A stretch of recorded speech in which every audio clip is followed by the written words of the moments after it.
Hello and welcome to this video presentation of Operation Green Hunt in India, Social Practices of the Genocidal Counterinsurgency Strategy, Hearts and Minds by Adolfo Naya Fernandez. So my name is Christophe Kistler. I'm an editor of Foreign Languages Press. We are a small MLM publishing house. We are dedicated to publishing books that are relevant today, and we spread them worldwide for an affordable cost. So the book that we will be presenting in this video is an analysis of the war against the people in India. It's currently ongoing and have been conducted under different names for decades. The Operation Green Hunt is one of those counterinsurgency programs like Plan Bayanihan in the Philippines or in Afghanistan, what the US military were calling the Afghan public protection program. All of them were based on the model created originally by the CIA during the Vietnam War. So Adolfo book shows how those programs have as a goal to suppress the progressive people's movement, and they actually have led to actual genocides on civil population that were seen by those programs as being the basis of support of those movements. And those genocidal practices were not a collateral damage. They were an active and necessary part of those programs. So the video will start with a book review by Tristan Cleofe from the Institute for Nationalist Study in the Philippines, and it will be followed with an introduction of the author and finally a presentation by Adolfo about his book. The video of Adolfo have quite a lot of background noises, so we try to clean it up, but we've added also subtitles in case people still struggle to hear. Also, if you're interested in knowing more about the topic, the Communist Party of India Maoists have recently released a statement that gives some more details on the history of Green Hunt and current development with the context of the pandemic in India. You can find the link to the statement below in the description. Okay, so thank you. Hope you enjoy the video. Hi, I'm Tristan Cleofe from the Institute for Nationalist Studies, and we'd like to thank the Foreign Languages Press for giving us this opportunity to give a review of Adolfo Naya Fernandez's Operation Green Hunt in India, Social Practices of the Genocidal Counterinsurgency Strategy, Hearts and Minds. The book's method of showing the parallels between practices which this bourgeois hegemonized world has deemed genocidal with those being perpetuated in counterinsurgency programs, of which Operation Green Hunt is an example, traces the line from particularities to the universality of the heinous acts that the ruling class use in their desperation to hold power. The situation that presented is as clear as Fernandez's conclusion. State-sponsored genocide is the modus operandi of which the monopoly capitalist class and their goons use against the oppressed peoples of the world who dare to cast away the yoke of imperialist plunder. The book's relevance is twofold. First, from the universally known infamy of Nazism to the counterinsurgency programs developed since the last century, Fernandez's Green Hunt makes another incision on the political discourse of genocide, and in a broader sense, terror, which has been fought over terrain both by progressives and reactionaries. From being an open tool of the bourgeoisie against the feudal landed aristocracy, the discourse of terror and violence has been monopolized by the ruling class as a sort of social boogeyman, in which they used to legitimize their violence as a means to keep the peace, or in other words, maintain the status quo, or to stomp out those who oppose development. Fernandez has also made strides to open up more studies in this direction, the path which exposes the imperialist interest in development programs enforced by their goon client states against the people.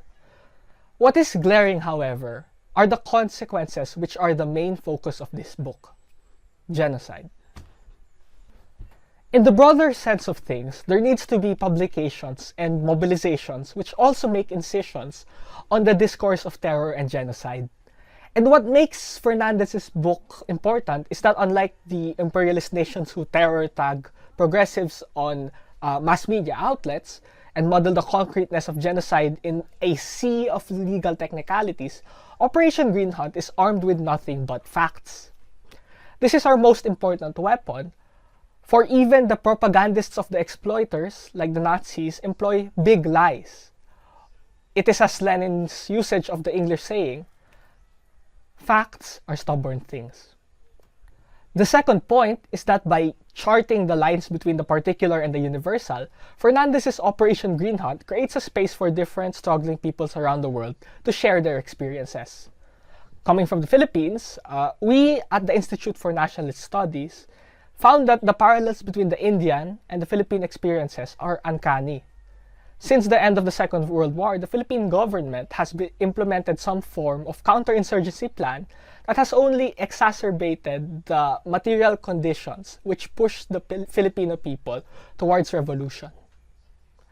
This is especially relevant in light of recent events, as the Duterte regime seeks to be unparalleled in terms of murders, mass arrests, harassments, bombings, and all sorts of human rights violations with his Oplan Bayanihan, ties with the US military, and his whole off-nation approach where all departments and all branches of government are incorporated into a witch hunt of progressives and progressive thought.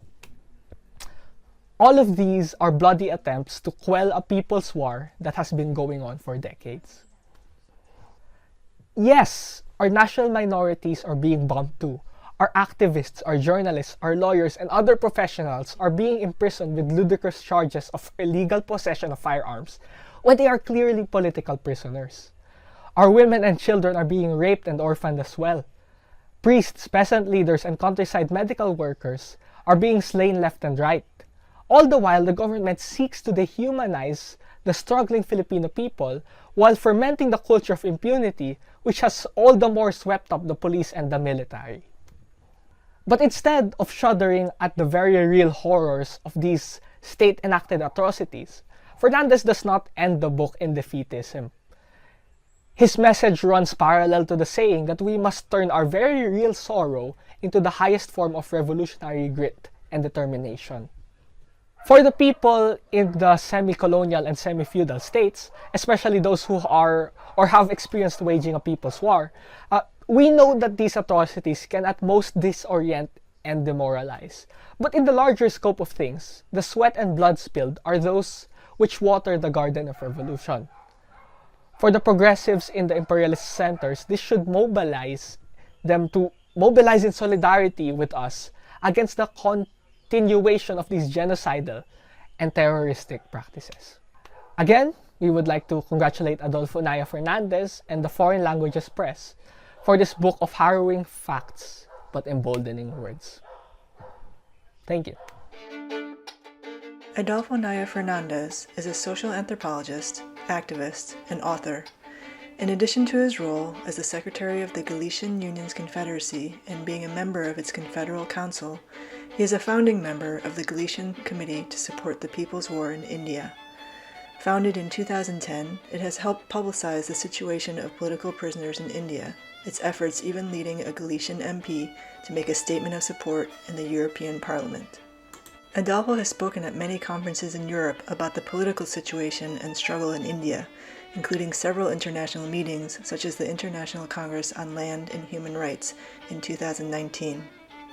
In 2017, Adolfo published Operation Green Hunt in India, the genocidal social practices of the counterinsurgency strategy Hearts and Minds, and recently, in 2020, a fictional work called Azadi, a story about the struggle of the masses in India.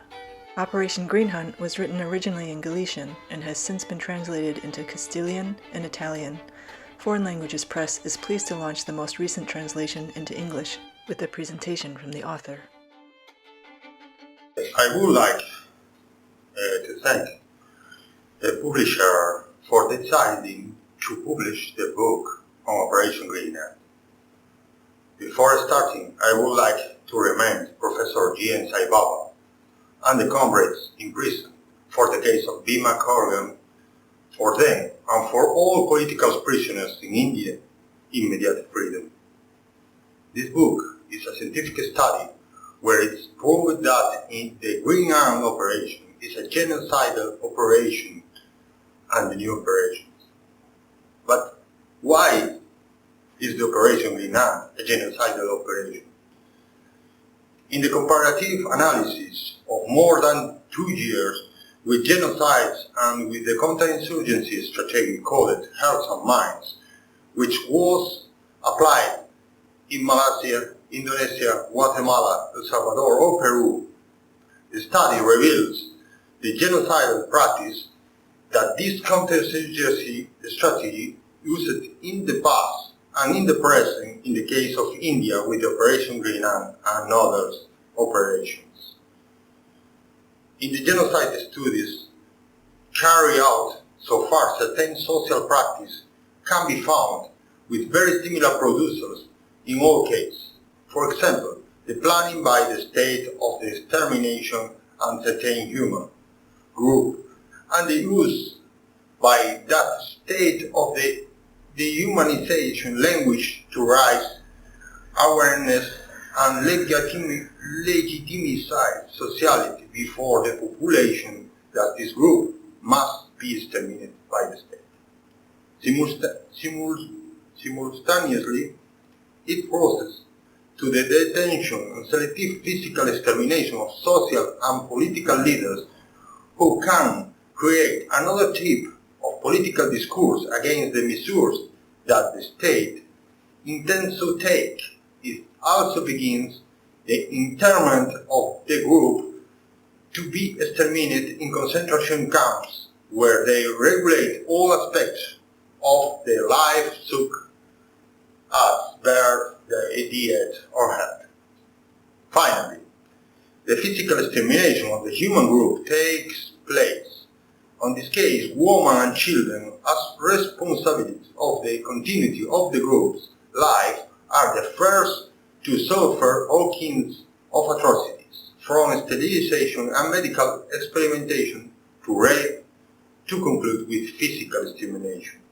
Likewise, there is an economic interest in any genocide, either for defense of the status of the bourgeoisie, a state to maintain its exploitative relationships with the working classes, or to wrest land, natural resource, and property.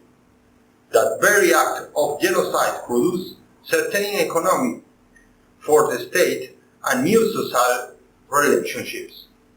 The common action in all the genocides and in the strategy of counterinsurgency, hearts of minds, which are repaired systematically, are selective executions in which the population was killed individually and collective, extra-legal execution, attempt resulting in injuries, cruel, inhuman, or degrading treatment, selective and indiscriminate massacres, kidnapping, destruction and burning of villages, individual and collective sexual violations of women, interrogation and torture to persons captured or suspected of collaborating with the guerrilla, control and encirclement of displaced community, preventing access to food and medicines essential for the survival of populations, concentrations of ethnic groups and civil population in camps managed by the government or paramilitary groups, tracking and fencing operations in order to identify refugee areas in order to capture and or execute the population. In view of the characteristics written in this investigation, it is quite obvious that the attacks that are carried out in India against the Adivasis and Dalit peoples, but those who peacefully resist and those belonging to the Maoist armed movement, are a genocide. It's obvious that, in part, some national groups in India are being eliminated with the goal of altering social relations within the nation itself. The annihilation is not spontaneous. is a systematic destruction destined to eliminate the insurgent part and transform the rest of national groups, redefining their way of being, their social relations, their destiny, and their future. Is the annihilation of those who resist and practice another way of carrying out social and economic relations. It is the class war applied in the superior fast, genocide.